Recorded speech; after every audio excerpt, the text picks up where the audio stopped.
India's got yet another unicorn. We're talking about Udaan, which has raised over $220 million in its Series C round of funding, valuing it at $1 billion. Now, what's really remarkable about this? Udaan was founded less than 2 years back. In fact, it was registered sometime in November 2016 by 3 former senior executives of Flipkart. In less than 2 years, it's attained unicorn status, which is a feat of sorts. It's not something that we've seen with other startups so far. If you look at the space that Udaan operates in, it's a B2B e-commerce player. It brings buyers and sellers together on its platform. So it's not a B2C player in that sense. And if you look at the kind of investors that it's managed to attract in its latest round, it includes the likes of Russia's DST Global as well as Lightspeed Growth Fund.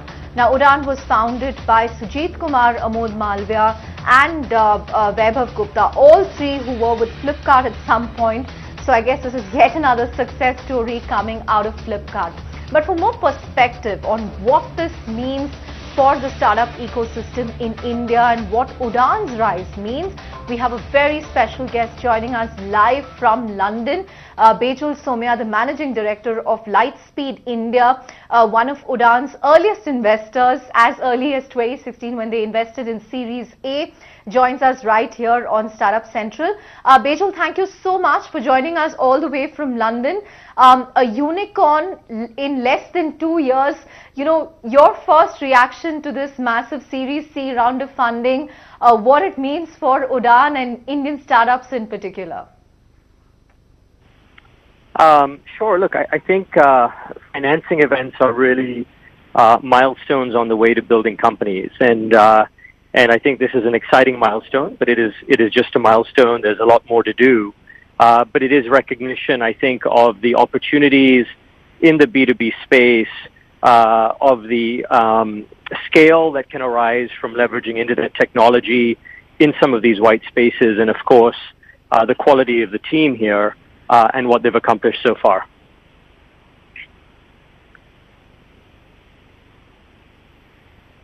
Right. And, you know, what would you say to critics or skeptics who think that this is perhaps too much growth in, or too much funds in, too less period of time, less than 2 years? Will it sort of increase the weight of expectations on a startup that's just 2 years old? What would you say to them? Well, look, I think when you have digital companies that are going after large white spaces, there is a real prize to being a company that wins the space, especially in business models that are marketplace oriented and have network effects. There is significant benefit to not only being the first mover, but being the company that achieves scale, liquidity on a platform like this. The more buyers you have, the more sellers will be there. The more sellers that are there, the more selection and the better the pricing, and therefore the more buyers that you attract. And so I think, whether it's in Udaan's case or in the case of other companies going after large market opportunities, you'll find that they do capitalize themselves well, and that is part of the strategy ultimately to win a space.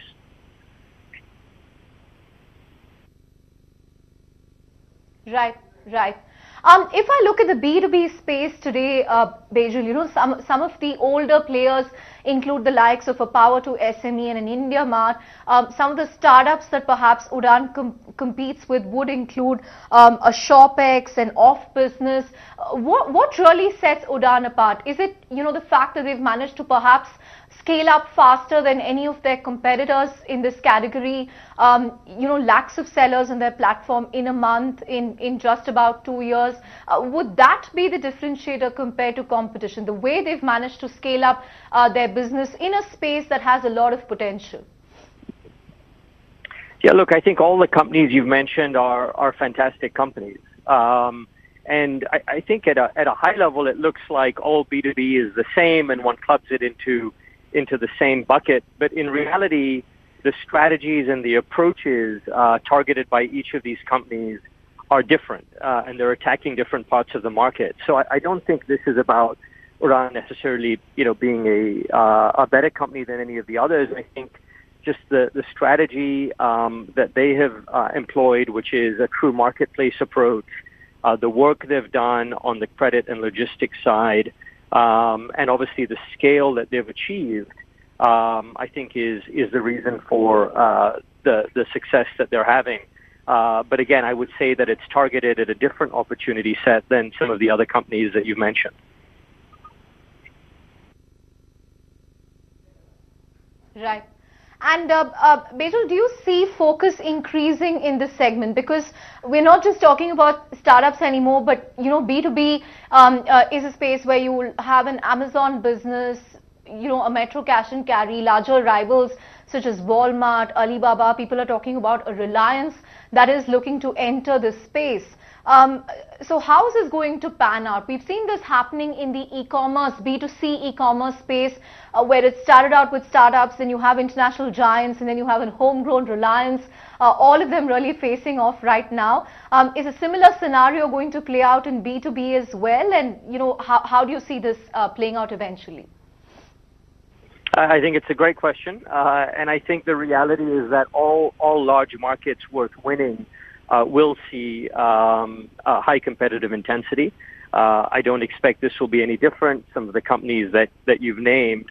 The only point I would make is that B2B commerce in India it's extremely nuanced. This is not a simple problem to solve. Understanding traders at the ground level is very different than applying a B2C strategy that has been played out in other markets. And so I think that this competition or this market will be won by the companies that understand their constituents best, that build solutions that are really tailored to and unique to India. And I think in that respect, Udaan is writing the playbook for the first time for a market like India. This is not a replica of a business that has been built elsewhere. It's being built first principles from the ground up, and I think that will give the company some real defensibility as others enter the space.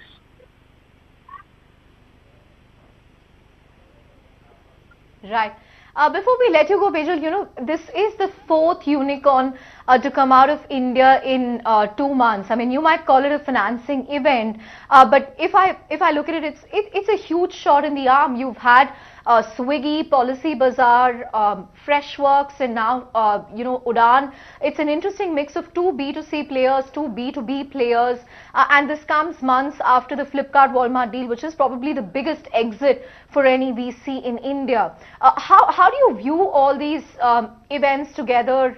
Is 2018 perhaps a very good year as far as the Indian startup ecosystem is concerned, minus some of the irrational exuberance that we saw in the 14-15 time period? Yeah, see, Chandra, we've been investing in India for a decade, and so I think a decade when we started investing was perhaps too early with hindsight, but the promise was always there. When you have internet technology hitting a market as large as India, significant value will be created. I mean, the digital economy in this country is being built. It is being built now, and it will continue to be built over the next decade.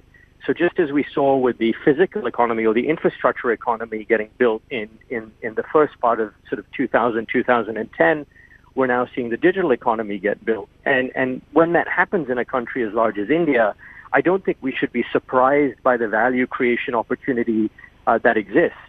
And I think what you've just referred to is really the proof of that. Policy Bazaar has been around a long time, but they've navigated themselves to a leadership position. And so I think we will see more of this. There has been an acceleration over the last 18 months. I would say two catalysts for that. One is obviously Geo, and the second is reforms like GST, which have led to an accelerated pace of digitization, especially on the small business side. So I would say those two events have provided more acceleration, but this trend line, in our view, was inevitable once the country started adopting digital technology.